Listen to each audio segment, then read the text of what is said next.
Check out the novel Bubblegum by me, Sari Torres, available on Amazon or read for free with Kindle Unlimited. Hi guys, this is Frankie for the Pixel Slayers. Today I'm going to go ahead and show you how to replace a glass either on your Game Boy Advance or any other kind of handheld system that has these lift-up glass screen protectors built into them. I'm going to show you how to replace them without having to take your whole system apart. It's pretty easy, it doesn't take very long, and I'm going to show you how to do that right now. So, a lot of people on YouTube use these little suction cups. They say use these suction cups and it comes right off, but this time it does, but most of the time it doesn't do that because you'll put it on and you'll be pulling it. Depending on how old this system is or how well this was put on, this won't lift it up all the time. So if you can't get it lifted up with a suction cup, or you just don't have a suction cup laying around, the best way to do it is to grab a little tiny doll knife like this one. This is like I think it's a pilling knife. I don't know exactly what they're called, but anyways, you want to be careful to have this piece face this part because it's okay to scratch this. You don't want to scratch this. And what you do is you're just going to stick it in like that and then turn it like this and lift up and under, and it'll just peel it right off. So if you're having issues using one of these suction cup things, that's how you would get this guy off. Now once that's off, you're going to go ahead and get a Q-tip, a little bit of alcohol on the tip, and we're just going to clean this goop and all the remaining sticky stuff off before we apply the new screen, because sticky stuff sticks better to the base. You don't want to stick into the old stuff because obviously it's not going to be as secure. What I did was use the wet side to get it off, and then I flipped it over to the dry side, and I'm just drying it really quick. You could wait if you have a lot of time and wait for it to dry, but this is alcohol. It doesn't take very long to dry, and yeah, you really don't need to wait. Real quick, I would just also, in addition, I would get some kind of compressed air and just blow. This will get the dust off and it will dry any remaining wet pockets.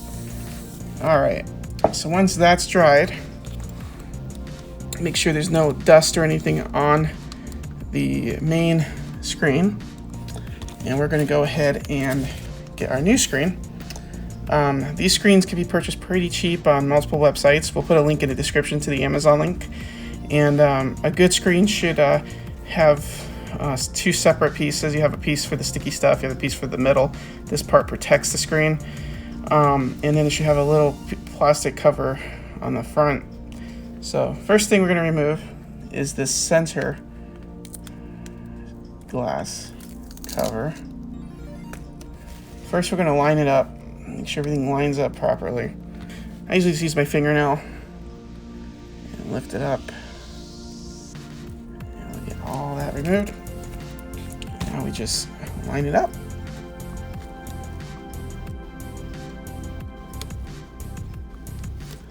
I always like to line it up from the top. Two reasons. I like to leave a bigger gap at the bottom because it looks better when you're playing it. If you have it the gap at the bottom, you're not going to notice the gap on the top. And this is if you get cheaper ones. Sometimes they don't line up perfectly.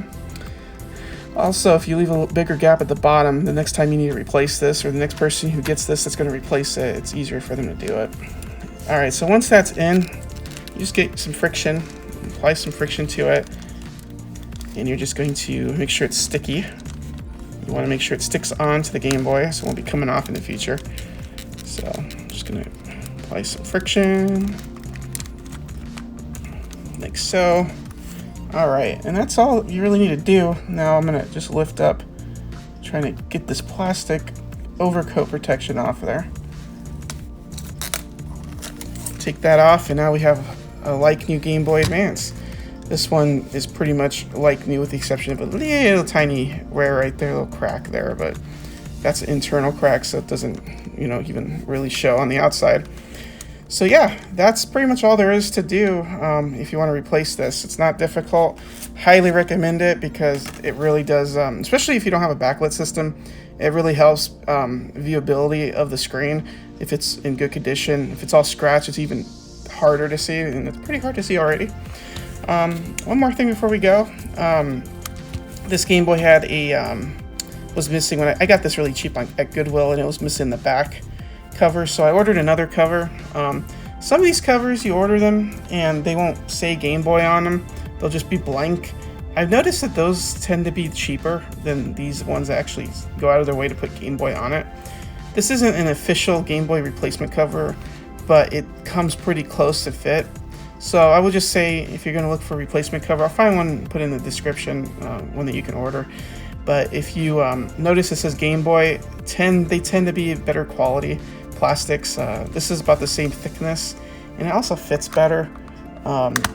It clips in, it doesn't clip out, it's not overly loose.